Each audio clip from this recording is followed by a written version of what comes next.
still I woke up today. Another day they get on my grind. Got me singing, whoa, whoa. Effort, I'm built for pan ready. Whoa, whoa. Effort, I'm built for pan ready.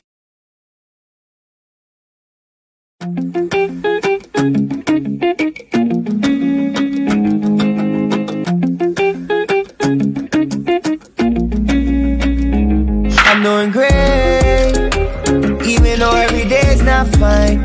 But still I woke up today. Another day they get on my grind.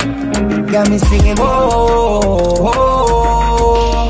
Effort, I'm built for pan ready. Whoa, whoa. Effort, I'm built for pan ready. Good evening and welcome to Between the Lines, presented to you by Live Wire Sports. Here tonight, we have a special guest back for the second time, Miss Mia Felix. Mia, how are you doing today? I am good. How are you? I am great. I am good. You excited to be on the show? We'll be back to the show. I am. You know, this is your second time. Nobody has been on for 2 times.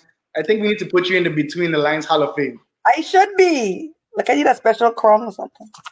Oh, yeah, if you come back again, then you definitely are going to be inducted into a Hall of Fame. That'll be 3 times, 3-peat, all wins, all right? So how are you doing today? I am good. How are you guys doing? We're great. We're great. We're excited for this show. We know you have a lot of good information to give our student panelists who will be joining us in just a little while. All right. So we'll start by talking to you a little bit about your business. Can you tell us about your name of your business and what does it do? Sure. The business is MVP Education Consulting.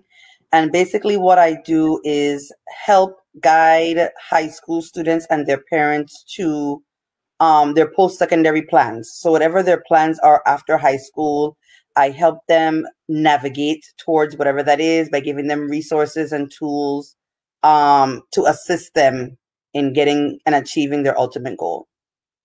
Now, with such a big business, especially sports is something that has taken over the world, especially in the last 20, 30 years. Right now, we're in a situation where we don't see sports being played the same way, but it's still as important to have somebody that is assisting athletes to get to their future goals. Correct. It is. It's really hard, especially for the kids that are in areas where school sports are not being played. There are lots of areas where, like where I am, school sports are being played. They started recently, but you've had some schools that had to suspend because somebody got sick or whatever the case was. So it's difficult for these kids. It's difficult for the recruiters, for the scouts to get out and see a lot of the games as well. So they're relying heavily on game clips, game footage. And again, for those kids where their schools or their counties and districts are not allowing sports at this time, it's not impossible, but it is a lot harder for them to be recognized. Now, with your business being started, when did you start your business? Officially earlier this year, but I have been assisting people in the process for quite some time. But officially started the business earlier this year. Now, is this only awarded for athletes or is it for anyone? No, it's not only for athletes, it's for high school students in general. And actually, only 2 of my students that I've worked with were student athletes. Have you ever worked with anybody from the Virgin Islands as far as consulting them? As a matter of fact, all of my current clients have ties to the Virgin Islands. I work with Ivan van Bieberhout, baseball. He graduated from high school last year and now in college. Cheyenne Greaves was born in the Virgin Islands, raised in Florida, plays football, now in college playing football. I have two high school students that were born in the Virgin Islands, both now living in Florida. And I have one student, his mom is from the Virgin Islands, living in Georgia, that I'm working with currently. All right, so that's actually great to see you giving back to your community and assisting where needed. This is something that is very much needed. And that's the reason we had to make sure you come back on for a second show. They're right in the middle of their senior years or years to graduate from high school. So we want to make sure that they have this information and it's available to them so that they can use it to benefit them in the best way possible. Yes. Now, what made you initially start this business, this program? So I've been in education for 15 years. 16? Ooh, yeah, 15 years. 15 years. So most people know I was a classroom teacher for 12 years, and I've been a school counselor. I did 1 year middle school, 2.5 years on the high school level as a counselor, specifically a college and career counselor. And just realizing the course load or the student load for a college and career counselor is insane. Like, there are currently about 1,900 kids at the high school that I work at, and there's only one of me. So getting the information to the kids is a struggle, and then making sure that they're following up and doing what they're supposed to do. It's really hard for the counselor to get to everybody. And then there are times when kids that need that one-on-one help, they don't reach out for it. So you don't know they're struggling until it's too late.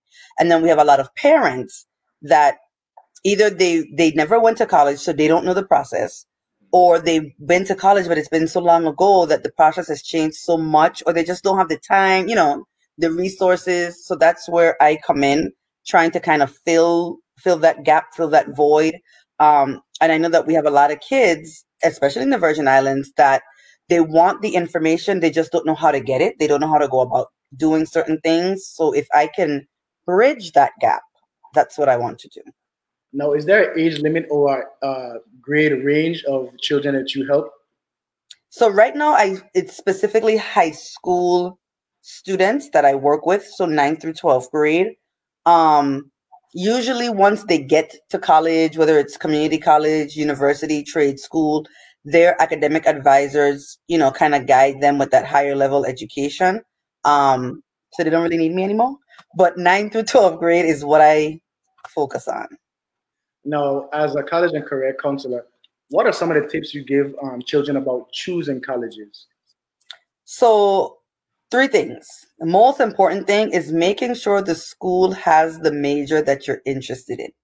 Way too many times kids pick schools because the parents went there, the friends are going there, they heard it's a party school or whatever. If your school doesn't have your major, then why are you there? Like, that doesn't make any sense to me at all.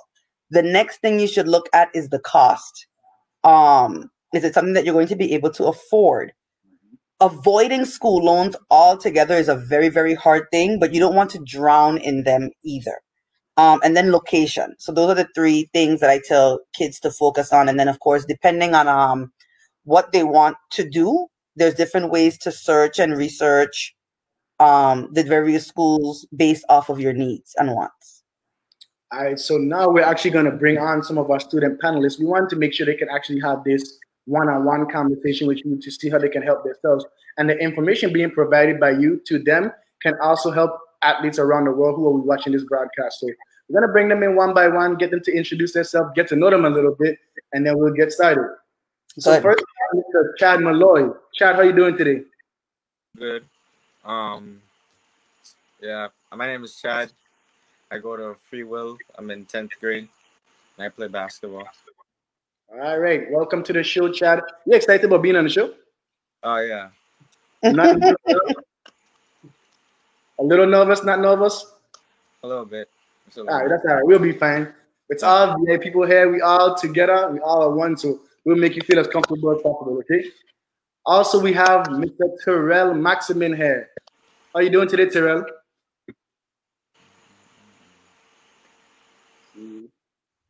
All right, there we go. All right, we have just a little bit of technical difficulties here with Terrell's camera. All right, let's see if we can get him back. All right, Terrell, can you hear us? All right, we'll go to the next person. Let Terrell get some time to figure out his camera situation. Miss Amaya Chesterfield, how are you doing today? Good night. My name is Niana Maya Chesterfield. I am a senior attending the Charlotte Amalia High School, and I currently play softball and volleyball. All right, how do you feel about being on the show tonight, Amaya? I'm excited, I guess. A little bit nervous? No, not at all. Not at all. All right, that's good. That means you're well prepared. All right, let's see if we can get Tyrell back in the show. Tyrell, how are you doing today? All right, Tyrell may be still having technical difficulties. You know what? We'll get him in as soon as possible. So, guys, this is Miss Mia Felix, the college and career counselor, as you know. And we know that you guys may have some questions about college and the process of into college. So we're going to kind of open the floor for you guys to ask her any questions you would like. I will start first to make you guys a little bit comfortable by asking her to explain the NCAA clearinghouse. So NCAA clearinghouse is basically the tool that D1 schools use to make sure that kids meet the academic requirements to be in college. So you have to, it's recommended that you start that process junior year. However, you can do it senior year, but the earlier you can start that application process, the better it is for you. Doing the process is pretty simple, it's pretty straightforward. There is a fee associated with the clearinghouse. You will have to have your counselor, your school counselor, upload your transcript so that they can see your grades and the courses that you've taken and make sure that you passed them. Shaq, if you can put up the requirements for me. There are a certain amount, thank you. There are a certain amount of courses that NCAA requires for their D1 and D2 athletes. So you can see them there. If you're doing D1, you have to have 4 years of English, 3 years of math, algebra 1 and higher, 2 years of a natural physical science. One of those classes has to have a lab associated with it, so like a chemistry. An additional year of either an English, math, or science course, 2 social sciences, so that's like your histories, and then 4 additional courses that can be any of the core subjects: math, English, science, history. It could be foreign language, or something compatible to those courses. Division 2 requires a little bit less of the specific courses, but it still totals to 16. And then your SAT and ACT score are on a sliding scale with your GPA. So at the very minimum, you must have a 2.0 to play sports in college. The higher your GPA, the lower your test score could be, and vice versa. So if you have a really high SAT or ACT score, your GPA could be a little bit lower, but not below a 2.0. And all of that information you can find on the NCAA Clearinghouse website. There are a certain amount of courses that you are expected to have completed by your 11th grade year, because the assumption is that you're taking an English, a science, and a math basically every year. Similarly, in addition to NCAA, there are some schools that use NAIA, and that's just their governing body. And they too have requirements as far as which academic courses you need to complete, GPA requirement, your transcript has to be uploaded, and that type of stuff.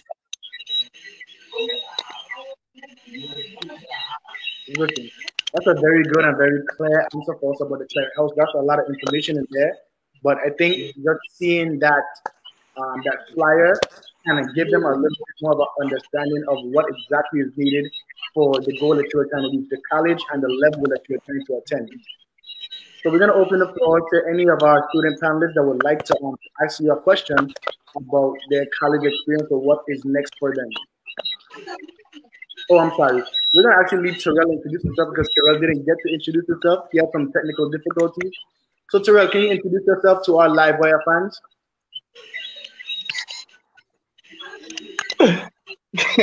Yo. Hi, my name is Tayo Maximum. I go Ken. I'm in 12th grade and I play football. All right, Terrell, you sound like you're a little excited. Don't worry. We're going to make you feel as comfortable as possible on this show tonight. We all love it. We'll be fine together. Would you like to ask the first question, Terrell? Any question that you have for Mia?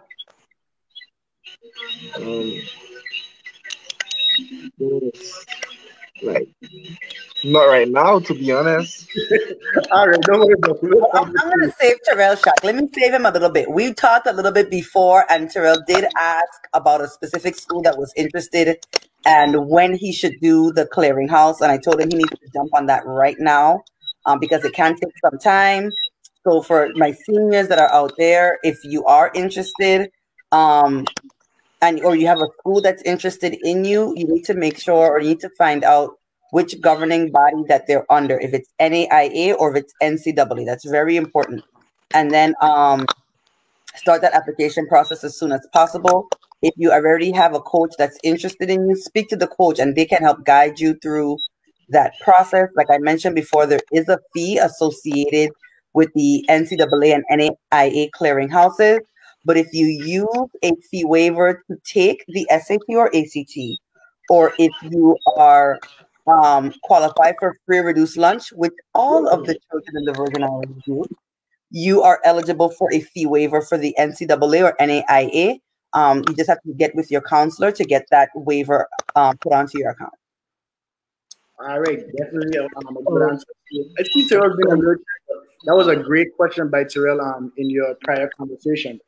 Amaya, do you have anything to ask Miss Mia Felix? Of course, I'm gonna Yes. Go ahead, Amaya. Okay, so when signing up for NCAA, being that I am a dual athlete player, do I sign up for both or do I just sign up for both? So when you do the clearinghouse application, that is to clear you academically. So you don't really have to, it's not like you're applying to be a volleyball player or applying to be a softball player. It's just for clearance. Okay, so it doesn't matter which sport. The most important thing, again, is just making sure that you're doing the right clearinghouse for the school that you're applying to. And then once you are cleared, then those conversations as far as which sport you're going to be playing is what you're going to be having with the coaches and your admissions officer and stuff like that. All right, very good answer. Thank you for that, Mia. No Chad, problem. do you have anything that you would like to ask? Yes. What is the biggest adjustment you have seen for a student athlete in high school transitioning to college? Balancing sports and academics. I'm sure you're all saying, "Oh, well, I do that now." The course load is going to be a lot heavier, and the practice schedule is going to be a lot more intense. Here you might practice for a couple of hours after school, games on Fridays or during one game during the week, and then you chill in. College is not going to be like that. You're going to have morning practices, evening practices, weekend practices, all day practices. And you're going to have to keep up with those practices and games, as well as maintaining that GPA so that you're still eligible to play. And then on top of that, depending on your division, travel. It's not like here where you're driving from Midorican to CHS, or maybe you're going to St. Croix for a weekend. Your away games can be a lot further away. So it's going to require you being away from school for a longer period of time, but again, still maintaining your courses, still maintaining your courseworks and keeping your grades up. Yeah, when you reach to the collegiate level, I know sports is a lot more intense on the body, but it is as well on the mind. The practice schedule that you talked about is very, very strict.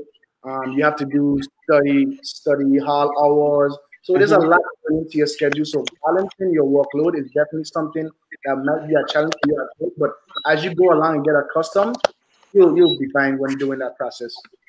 Now, Terrell, I know you had a question. Would you like to go ahead and ask? Yeah, I want to know that what are the chances of getting accepted to a college if you don't have the SAT test scores? Like if you didn't get to do it. So as in you never taken them or your scores are just low? Like either or. Okay, so right now, let me backtrack. Except for like community colleges and some trade and technical schools, four-year universities are going to require test scores, whether it's SAT or ACT. Right now with the pandemic, a lot of schools have gone test optional, where you do not necessarily have to have test scores to apply to the school. You would need to make sure you do your research to find out whether or not the school that you want to apply to is test optional. Now, what does test optional mean? It means that if you have test scores, you can submit them and ask that the school use them as a part of the evaluation method for accepting your NAT. But you do not have to do that. If you decide that you want to be test optional, just know that the flip side to that is that your rigorous course load, your GPA, your extracurricular activities, everything else that's in your application is going to be weighed more heavily. So for a student that maybe does not test well, has excellent grades, very hard classes, is involved in community service, extracurricular activities, that might be a good thing. But then you have students that maybe have a B average, but they test really well. So they have a 1300 or they have a 30 on the ACT. So you might want the schools to look at your test scores. It all just kind of depends on the school that you're applying to, and then you as a student and how strong your application packet is with and without your test scores. That's a great answer. Now, Amaya, did you have another question you would like to ask? Yes. Okay, so would you rather me to take the SAT or the ACT? So it doesn't matter as far as colleges are concerned which test you take. I always suggest to students, if they have the opportunity, take each test at least once, because their testing styles are different. So take the SAT, take the ACT as early as you can, and then determine for you which one you're more comfortable with. And whichever one you're more comfortable with, that's the one I would recommend taking a second time or a third time to try to increase your score. Okay. Do you have another question for Mia? Yes. As an athlete in the Virgin Islands, what are good ways to be seen by recruiters and coaches? So one of the easiest ways would be game footage. Since a lot of the schools on the mainland do not come to the Virgin Islands, they don't go to the Virgin Islands, so they can't see you necessarily in person. So having that game film, your little own personal highlight reel, that's probably one of the easiest ways. The other way is and it might be a little bit harder now with COVID, but a lot of schools host showcases. So if you can maybe get to a showcase, one in Florida or one in Georgia, that may be a good experience for you. I know there's a showcase coming up I can't remember what the school is in Georgia. It's an HBCU, but it's going to have about 20 or 25 different HBCU coaches for baseball at this showcase. So it's not a game. It's not it's just high school students from across the country coming to show off their skills and their talents. So if you can find something like that, that may also help you showcase your skills and talents to a wide range of people in just one shot. They are still having them throughout the country. It's just a matter of finding, and then if you are able to get to them, getting to them. All right, so we have a very good first half here going of our student panelists asking you questions, Mia. We're going to take a break, get them a little time to recuperate, and we'll be right back with more Between the Lines presented to you by Live Wire Sports.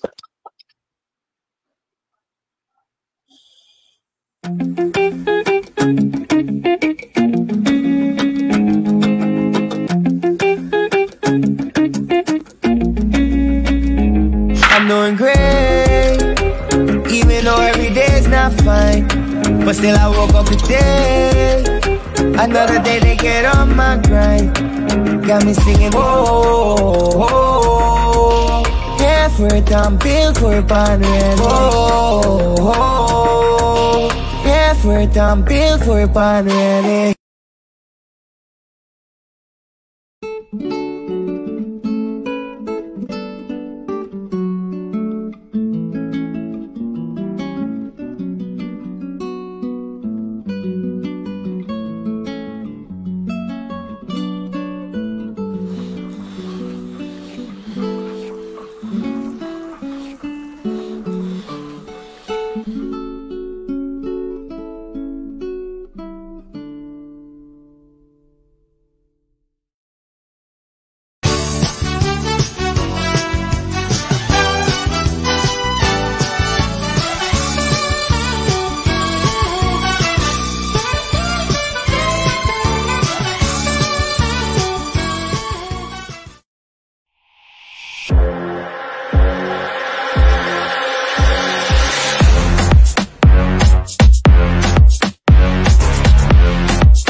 but still I woke up today. Another day they get on my grind. Got me singing, oh, oh, oh. Effort, I'm built for bond, oh, oh, oh. Effort, I'm built for bond, really. And we are back with more Between the Lines presented to you by Live Wire Sports. We have our special guest, Miss Mia Felix, here with us still. Mia, you still here? Yes. All right. And we have our student panelists, Miss Amaya Chesterfield, Mr. Tyrell Maximin, and Mr. Chad Malloy. Hope you guys had a good break.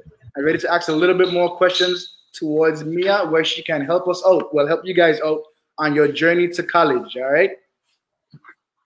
All right, Amaya, I know you have a very good question for Mia. Can you go ahead and answer that question?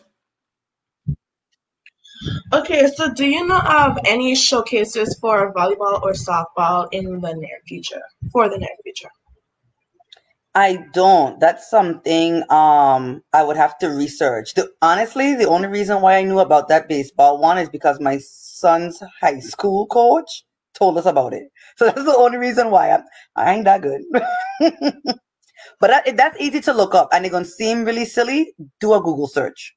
Google is everything. Now, what would be the process of getting into technical schools? Can you elaborate on that for us, Mia? So the application process for a four-year university, community college, technical, basically the same thing. They all have an application with deadlines, with certain things that are required, usually a transcript, application fee, something like that. So applying to a technical or trade school, it's going to be the basic same as if you are applying to a four-year university. You still need to make sure that the technical school is offering a program that you're interested in. You might want to see what are their requirements as far as course load, the length of the program. Is it a certification program? Is it an apprenticeship? Is it an associate's degree? You know, so see what are the requirements, clock hours, school hours, price, location.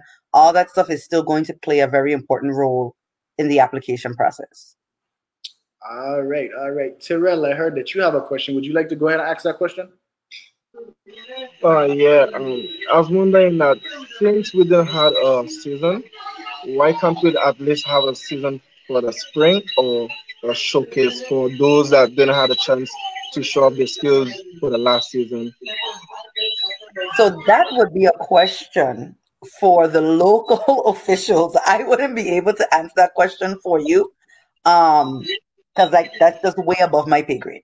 But that would be a question for the local officials. And at the end of the day, just kind of keep in mind, no one is sitting plotting against student athletes. It all comes down to safety and keeping y'all safe, and the risks that are involved with having team sports are great. Like I was telling you guys before, in my county, we do have sports. Sports started a couple weeks ago, maybe like 2 or 3 weeks ago.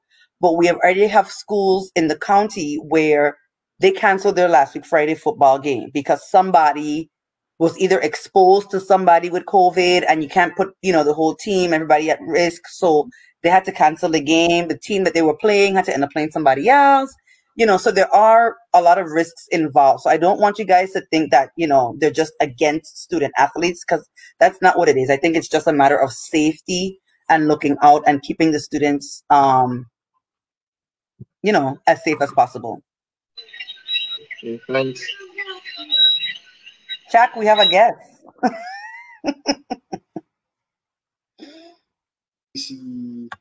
All right, Chad, do you have any more questions for Mia? Chad, can you hear us? Oh, you have to unmute your mic. You're on mute.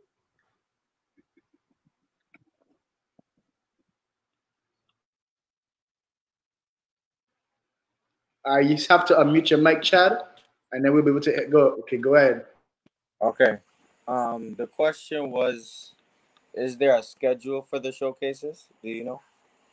No, and usually because they're done by so many different organizations and a lot of private entities.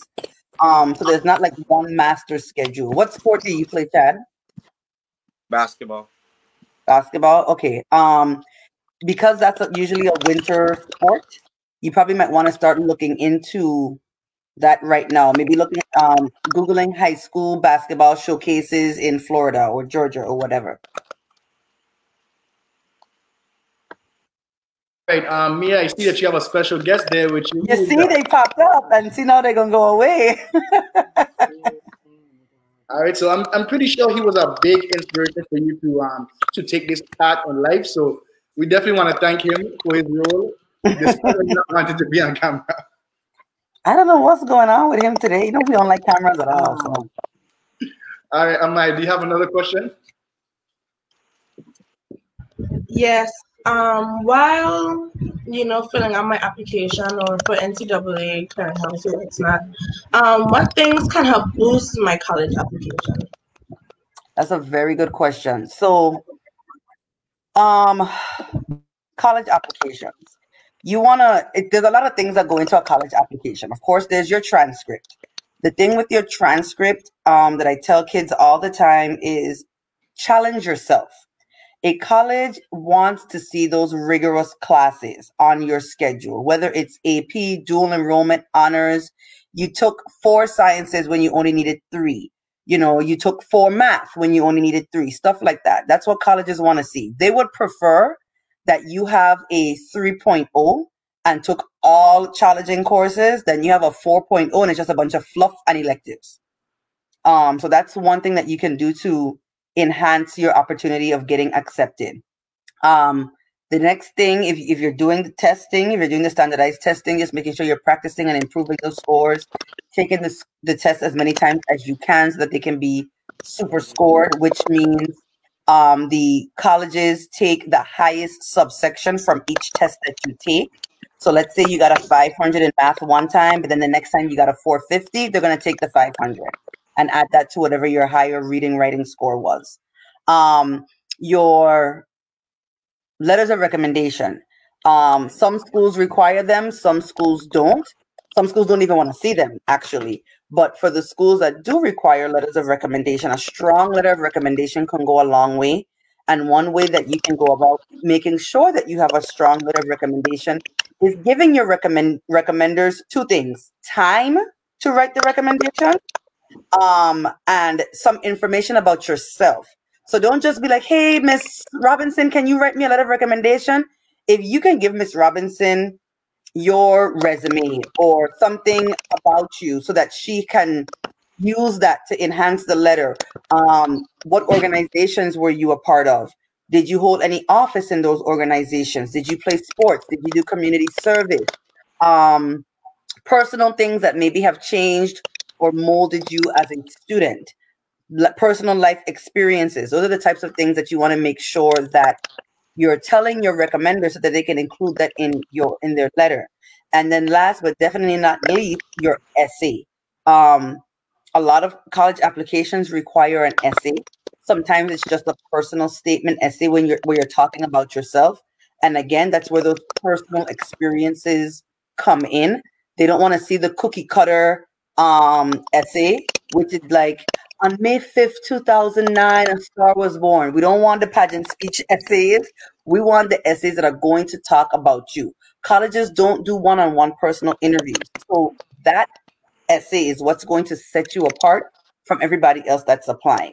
If you are a first-generation college student, so basically you're the first person in your family to go to college, say that. If you are a military child and you moved around a lot and been to a lot of different schools and it was a struggle for you, say that. If maybe you ran into hard times or maybe you were a student that used to get into trouble a lot and something happened and now you've turned around your life, say that. Like, you want to give them you want to give them personality. Anybody can make the grades, anybody can get the test scores, but what is going to make you stand out? What is going to make you an asset at their school is what you really want to focus on in your essays. And again, give yourself time. Give yourself time to write a good, strong essay. Give yourself time to give it to a counselor or an English teacher or somebody to review and look over and give you some pointers before you submit. So all of those things collectively will make your application stronger. Not just your college applications, but sometimes your scholarship applications also. And the really good thing about those college essays, a lot of those things tend to shape you. So when you actually get out of college, there are things that you can apply to your resume as well. So it works for you more than just going into college. It can help develop you as a person and see the path that you would like to take and see how you describe yourself as well. So that's definitely a great answer by you, Mia. Tyrell, do you have another question for us? Got to make sure to unmute your mic. Not right now, I could say. All right, we'll come back to you. What about you, Chad? How many times can you take the SAT or the ACT tests? As And do you many take the higher? times as you want to, honey. As many times as you willing to pay for that test, you can take it. And again, it doesn't hurt you to take it multiple times. Schools won't look at you and say, "Oh no, she took it 5 times." It doesn't matter. The more you take it, the more beneficial it is for you. Okay. Is it very expensive? So the going rate for the test right now, let me give you the exact price. I can give you the exact price.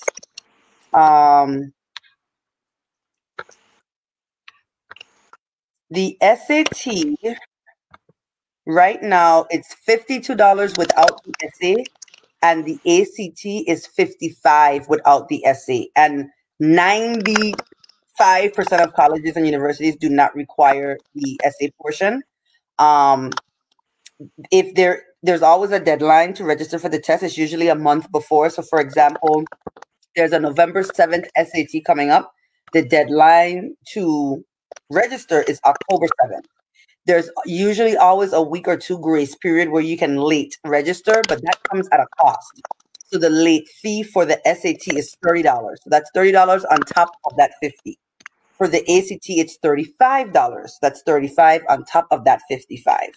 Now, get with your counselor and inquire about waivers for taking the SAT and the ACT. Because if you get a waiver, that gives you a certain amount of free tests that you can take. All right. Terrell, coming back to you. I'm pretty sure you have a question now. You had some time to think. What do you have for us, Terrell?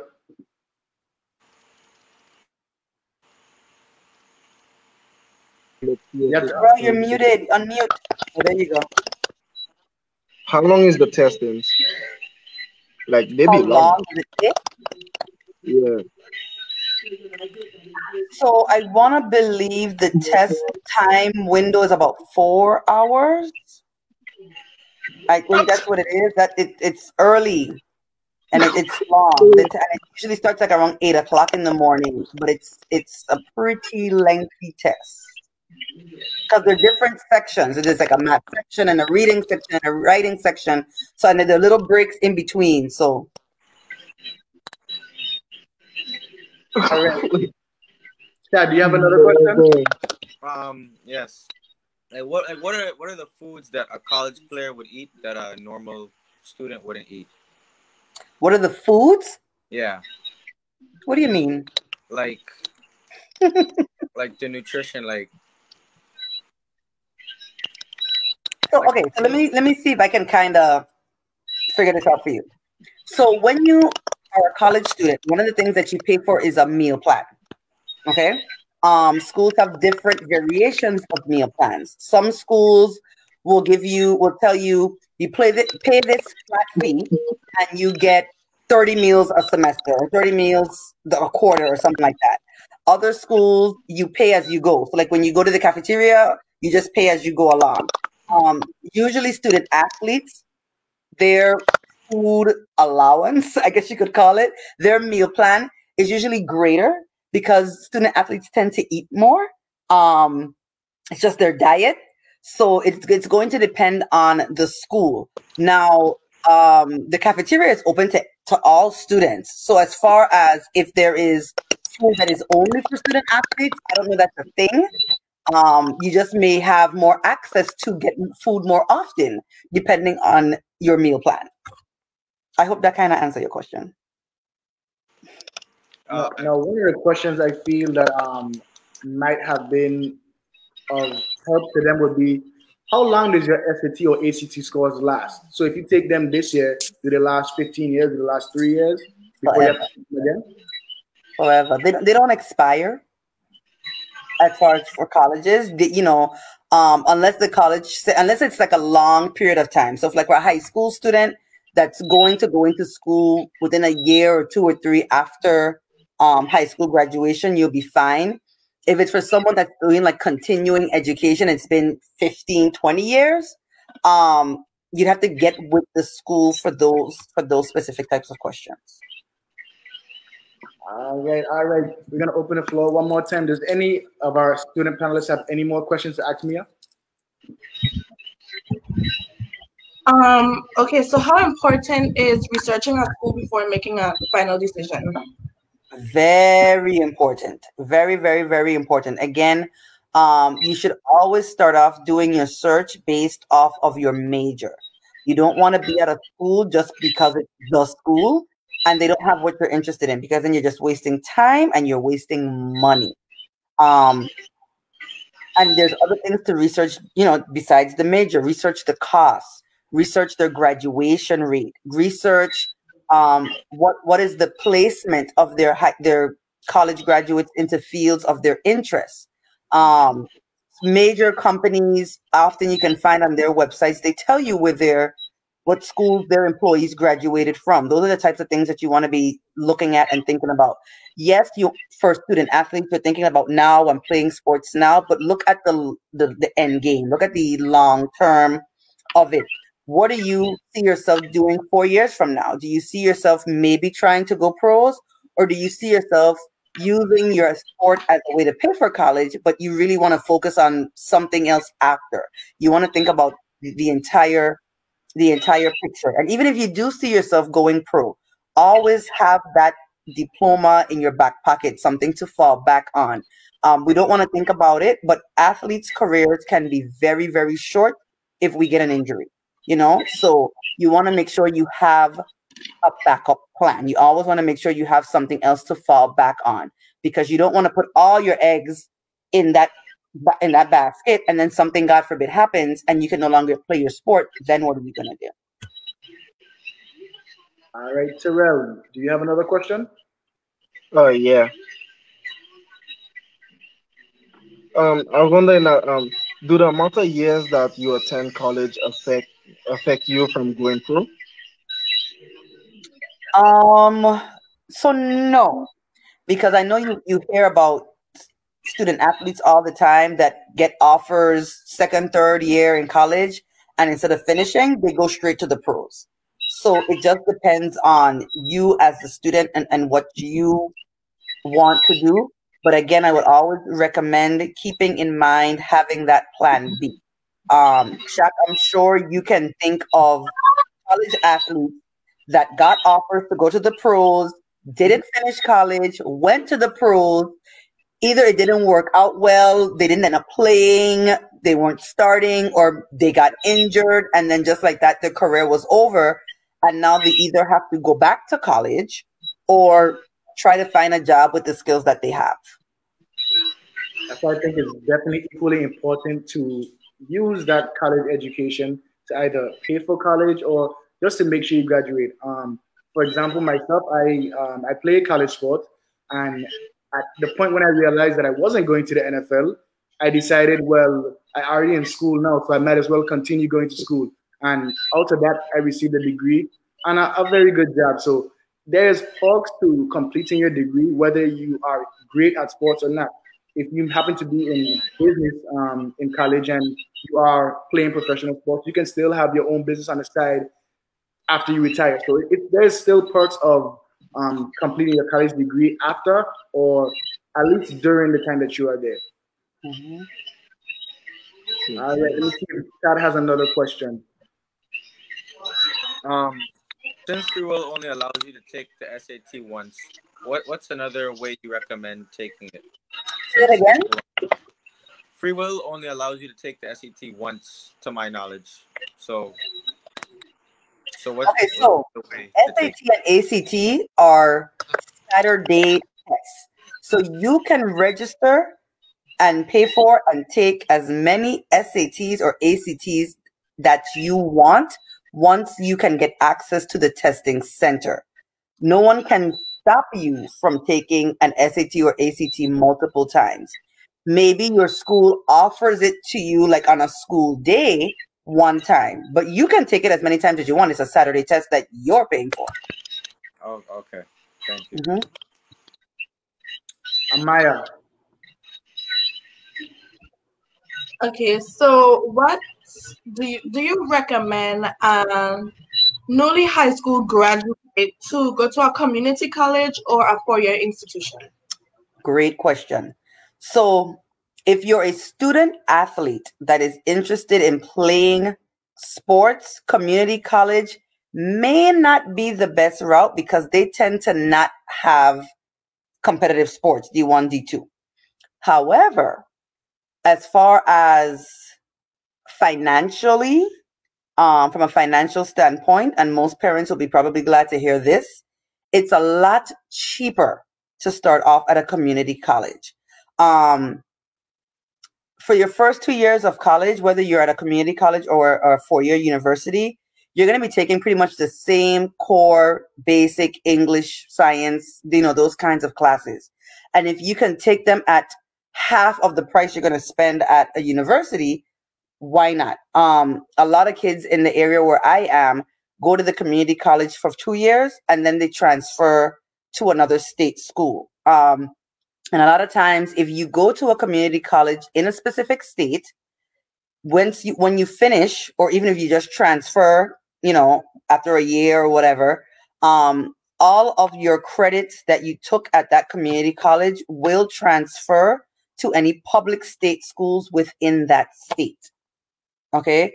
And a lot of the community colleges and the universities have partnerships that guarantee you admission to these schools. So, for example, FAMU has the Ignite program that they do with several community colleges throughout the state of Florida, where when you apply for the community college for a list of majors, and you can find it on their website, it's about 10 different majors. Once you're guaranteed admission to the community college, once you maintain a certain GPA and you complete your associate's degree within 2 years, you're guaranteed admission to FAMU through that Ignite program. USF has a similar one. They call it Fuse. You just kind of have to look at the schools and see what they offer with their local community colleges. But it's a great way to save money. I'm just gonna put that out there. Definitely, especially during this COVID time where everybody is literally learning virtually. Well, a lot of places are learning virtually. I think that's a great route to take, but it all depends on the student and the family, how it can work out for you. So that wouldn't be a bad route to take when we're all learning virtually. Correct. Terrell, do you have a question? Terrell, stop putting me on the spot. Facts. All right. What about you, Chad? What sport do you feel you know most about, like sports? From a playing aspect, coaching aspect, what do you mean? Know most about as far as what? Like just know. Do you know all the rules and for the sport? What sport do you feel you have the most knowledge? Okay, about? so high school rules. So here's the thing.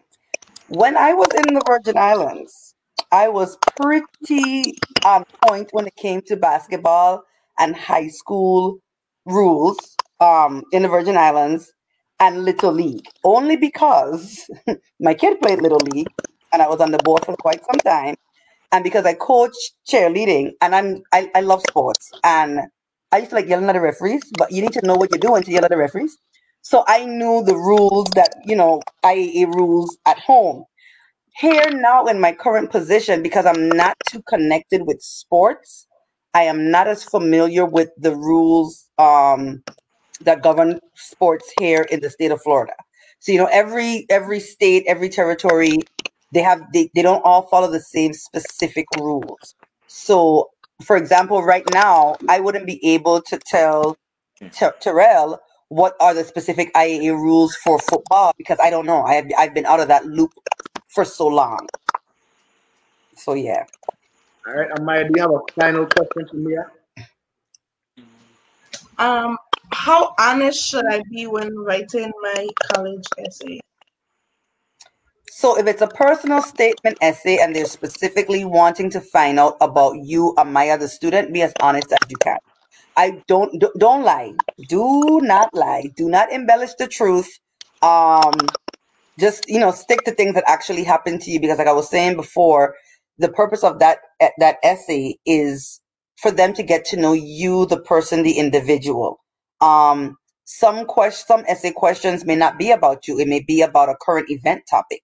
So, of course, with those types of situations, you want to make sure you're giving factual information.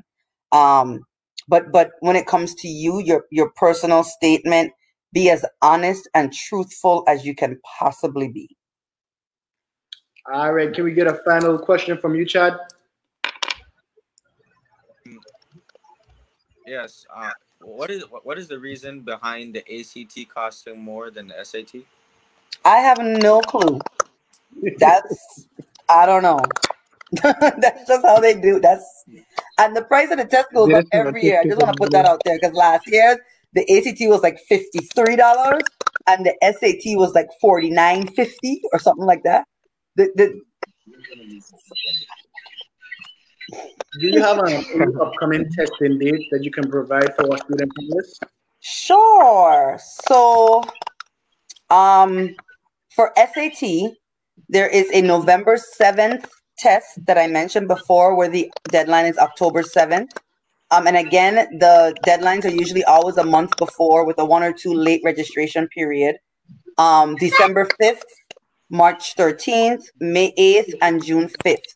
You will have to do the research to see if there are testing sites in your area that are offering those tests. But those are the national SAT test dates. For ACT, there is a December 12th, a February 6th, an April 17th, June 12th, and then July 17th for that. If you learned nothing from the class of 2020, do not procrastinate. The earlier you can get into tests, the better. I can't tell you how many students I had last year were sobbing because either they never took the test and they were waiting until March and April and May, or they took the test early on and needed to retest and kept putting it off. And as you all are aware, those tests kept getting canceled because of COVID. Even now, there were tests scheduled for September and October that got canceled at different sites because of COVID. So when you log on to the SAT College Board site or the ACT site, check to see if when you're registering, it will allow you to put in like your zip code or your school code, and you can find where the nearest testing centers. And the sooner you can get those tests done with, the better, because you don't want to end up in a situation where you're waiting to test and then tests get canceled, and then the schools that you're interested in are not test optional. So you got to make sure you're testing as soon as you can. All right, and we have a final question here from Tyrell. I'm sorry.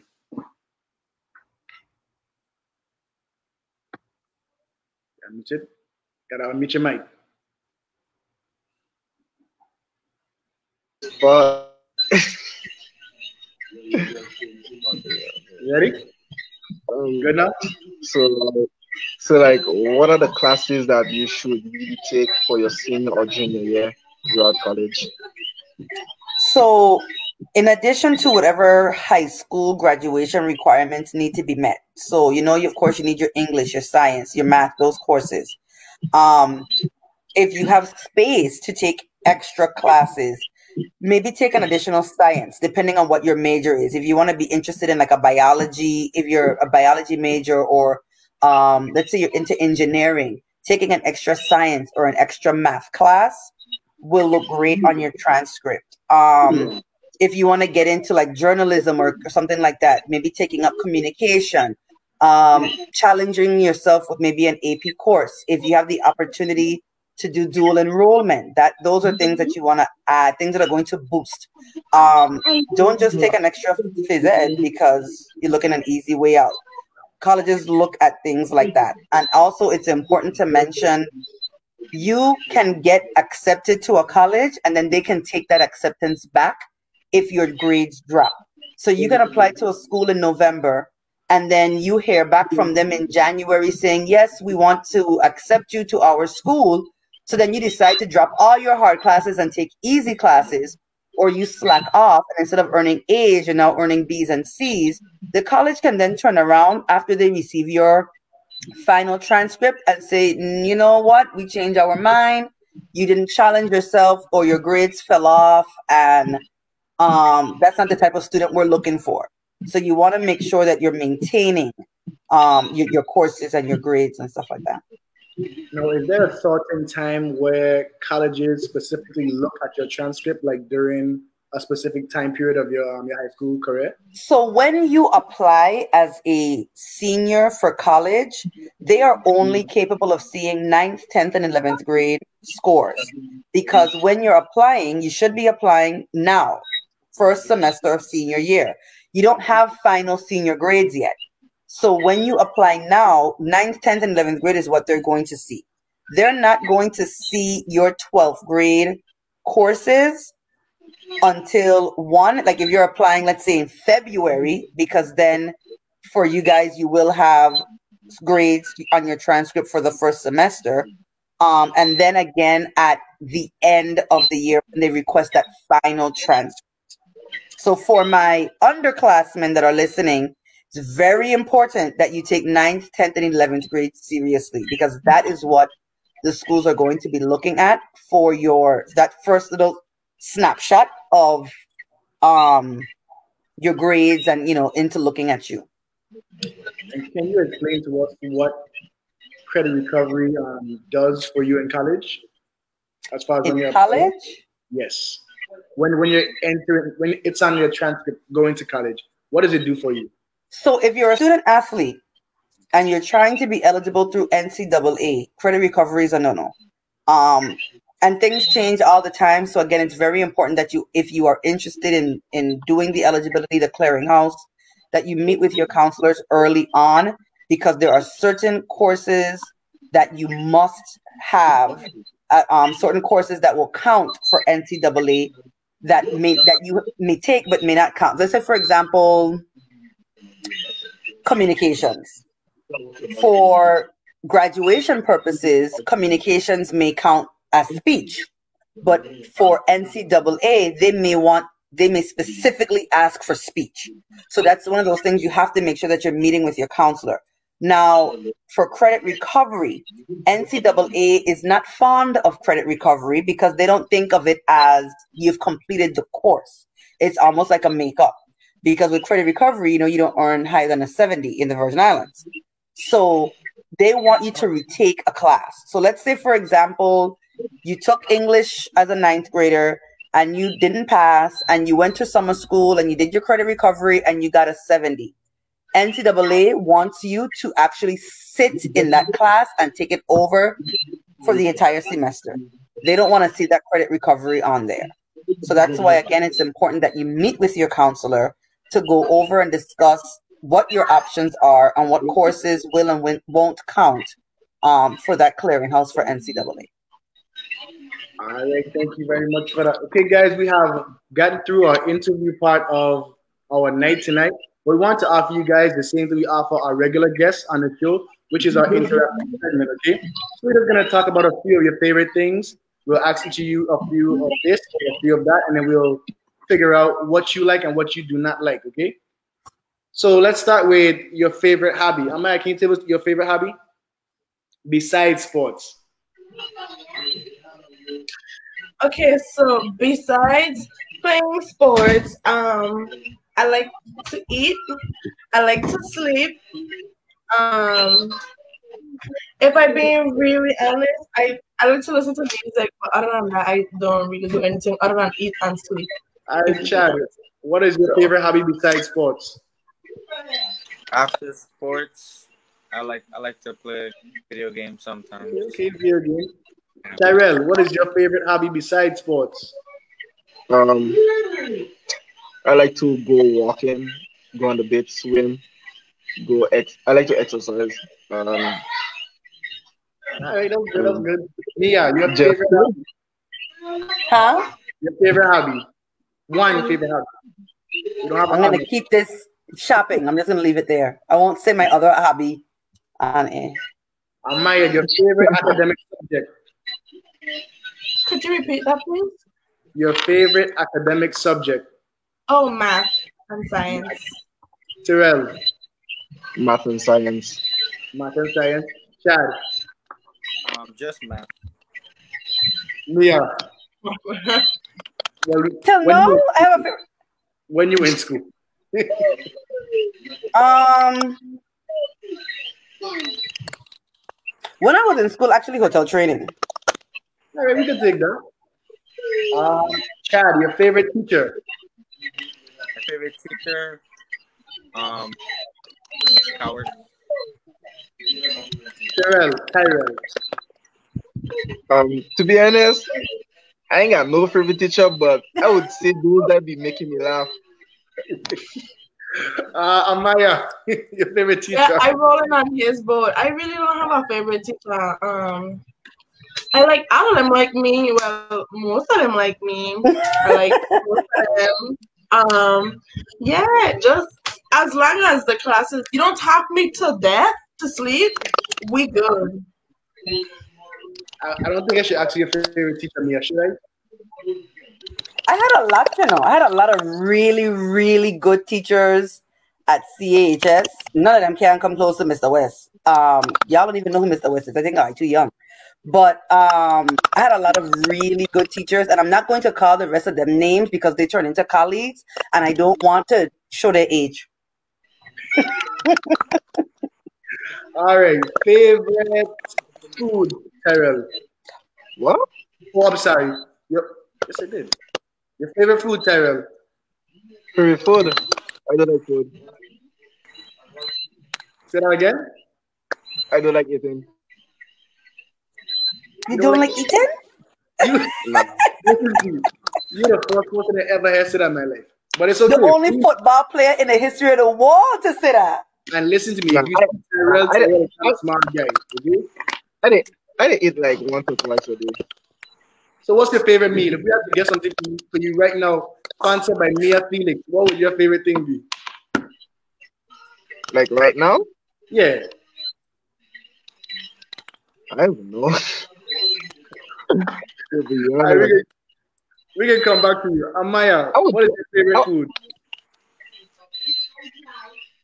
I I like would say everything other than broccoli and eggs. So we could go with anything. But if you had to cook me anything, it would be shrimp alfredo or a seafood boil. This is called networking at its finest, guys, okay? So now you just earned a free meal from Mia, all right? Chad, what is your favorite food?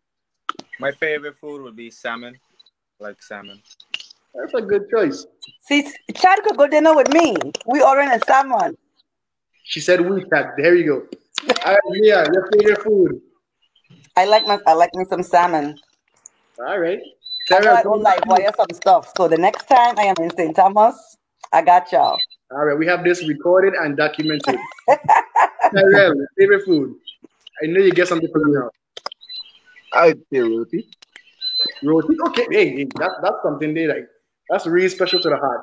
Rotis are definitely something that I love as well. Your favorite sports movie, Mia? What was the one I had to you the last I time? don't know. You're cheating. What was the one I told you the last? Was it Blindside? I can't remember. I think it might have been Blindside. I think it was Blindside. We can take Blindside. Amaya, your favorite sports movie? Benchwarmers. That's an interesting one. I like that one too. Tyrell, favorite sports movie? I can't really remember the name, but I would say Mustang. Like it was only The Rock and some children that was in jail and stuff, and he put them together to make a football team. Oh, And they great ended idea. up doing I like great something idea. else. What is it called?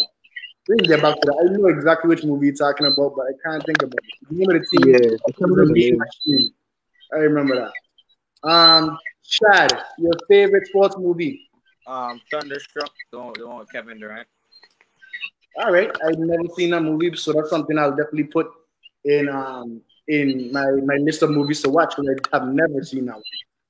All right, favorite athlete, Chad. LeBron. LeBron. I think everybody likes LeBron, whether it's Yeah. off the court or on the court. You gotta like LeBron. Mia, favorite athlete. I'm ready for you this time, my child. You ain't gonna catch me twice, Shaq. That was a cheat, but we're gonna take the answer. Amaya, your favorite athlete. Amanda Scarborough. Tyrell, favorite athlete. Lamar Jackson. Say it one more time. Lamar Jackson. Lamar Jackson. Okay, he's a very popular one now. And the last question, Mia, I don't think I want to ask you this question because you might be here till Well, tomorrow. don't But your favorite place to shop? skip me. All right, there we go. Maya's excited. So Amaya, your favorite place to shop? We could go any place other than I don't know. We could go any place. Me and you could take me any place. Let's go. All right. Tyrell, favorite place to shop? Yeah, that same thing with the girls say. Any place once I get a clothes I want. Okay. See, men are very simple. Check me out. Favorite place to shop? Champs or Foot Locker. Okay, all right. You're a basketball guy. Yeah. Champs has everything basketball wise, Foot Locker too. So that was a very smart and simple answer. All right, guys. So we completed our interactive segment. It was nice to see you guys step out of your shell a little bit with some of these answers. We're gonna get to our viewer questions now, and then that'll be it. We'll be wrapping up.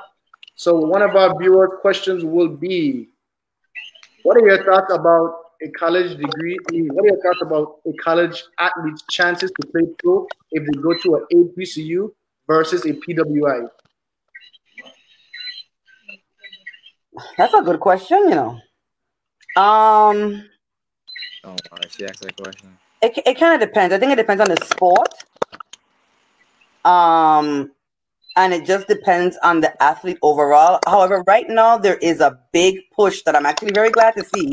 Shaq, I would love to hear your thoughts on it. A lot of high school students that were accepted to play at PWIs opted out so they could go to an HBCU. I love that. Like I love that. And I think it's going to force a lot of changes to happen in college sports, rankings and you know, for the pro teams to kind of pay more attention to these HBCUs, because a lot of those top ranked student athletes, they're no longer just going to the Big Ten. You know, they're branching out. I mean, again, it's very hard to say what are your chances of going pro one way or the other, because at the end of the day, I really think it's about the athlete and what they bring to the table holistically. But I love the direction that it's going, where more of our kids are choosing the HBCUs to attend.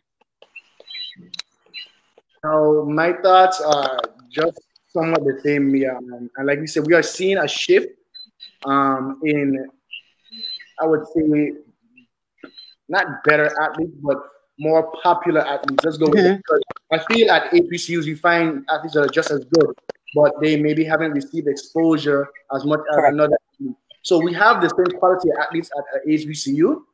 But as far as the exposure, Division One schools like Alabama and maybe University of North Carolina, they get more exposure. So that's where you see the chances being better. But honestly, if you're a great athlete, they're gonna find you wherever you are. They're gonna find you wherever you are. As long as your game film shows up as being great, they will find you wherever you are. So you can take that route to go to a HBCU. Not most, a good amount of HBCUs are Division One, Mm-hmm. So there's the opportunity to play Division One as well. So choosing an HBCU does not mean that you won't make it pro. You have Correct. just as good of a chance, especially now since the culture is shifting, if you attend an HBCU. Yeah, like I really think because, like you said, the popular athletes are now turning down those Big Tens to go to HBCUs, it's going to cause a shift. You're going to see more kids going pro from HBCUs. Definitely. And I'm pretty sure if you look up whichever league that you're interested in professionally, you will find a number of guys who played at the HBCU that do stand out in their professional organization. All right, so we have another question from. Actually, I wanted to get back to that question. Chad, do you know who asked that question? You smiled a little bit when you saw it. Yeah, I saw it. It was my. All right, so glad to know that she is watching and tuned in. Is she in the same house as you? No. I thought she was outside in the living room watching it while you were inside. All right, so another question from the viewers. What advice would you give to your high school freshmen interested in attending college and playing sports? What should they be doing now? So for my freshmen, it's never too early to start. Now is as a ninth grade, it's actually a great time because you have time to get that game film, to get those highlight reels of yourself. You have a lot. If you're starting as a ninth grader, you have 4 years to show your progress, to show your succession in your sport. Also, it allows you to kind of map out your courses and your classes to make sure you're getting those required courses in, not just for your high school graduation requirements, but also for those NCAA requirements, and allowing yourself time to take what's needed and to take the extra that's going to make you look better to the colleges and make you look better on your applications.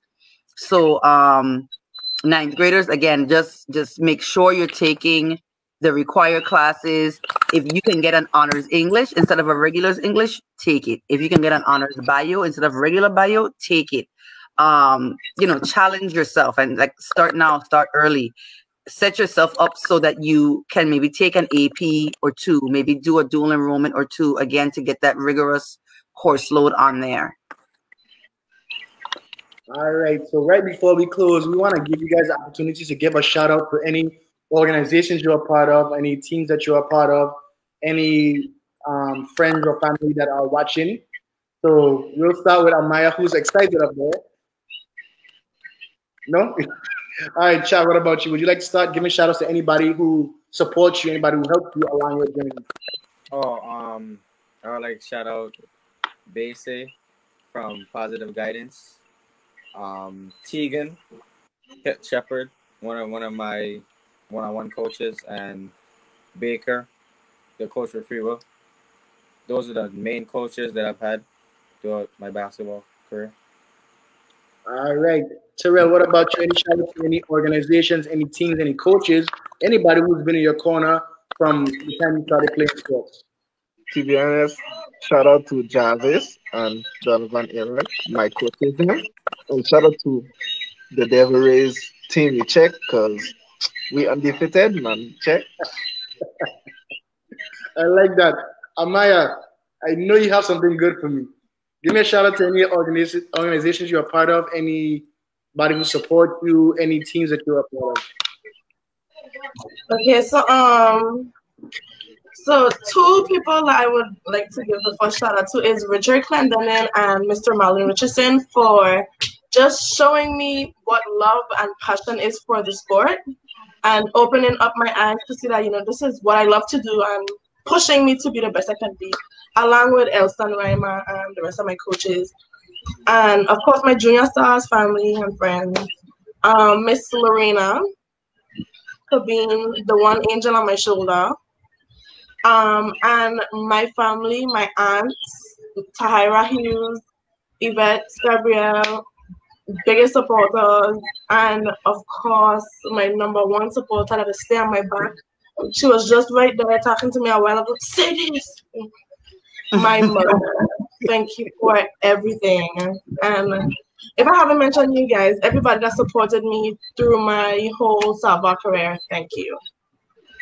All right. So We would like to thank you guys for joining us. It was a great show. We got a lot of great information from Mia to you guys, as well as to everybody who was paying attention to our live today. We will. How come you ask me who I want to give a shout out to? That's not fair. You asked me every other question.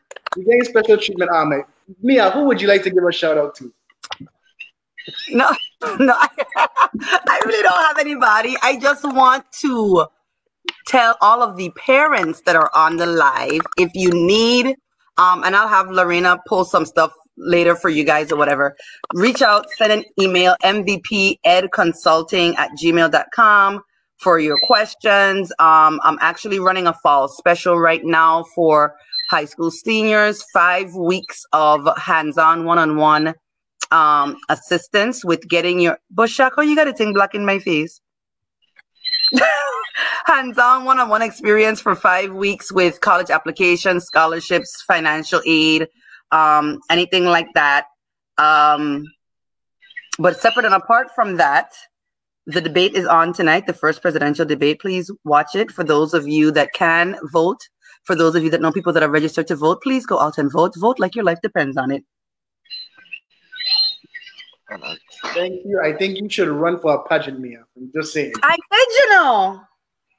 And I want to. All right. Once again, we want to thank you guys for coming on. We really appreciate it, taking your time out of your busy night. I'm pretty sure our student panelists might have homework tonight with this virtual learning going on. And I'm pretty sure Mia has work in the morning. So we're going to end the show right here. Live Wire fans will be here again next week, Tuesday at 7 p.m. with another special guest. All right. So thank you guys for tuning in. We want to give a shout out to Leo III Sibley for our introduction track, which is called Born Ready. It is on all streaming platforms. Want to give a big shout out to our creative director and visuals director, Mr. Shane O'Neill, and our executive producer, Lorena Robinson. We will see you guys next week on another episode of Between the Lines, presented to you by Live Wire Sports.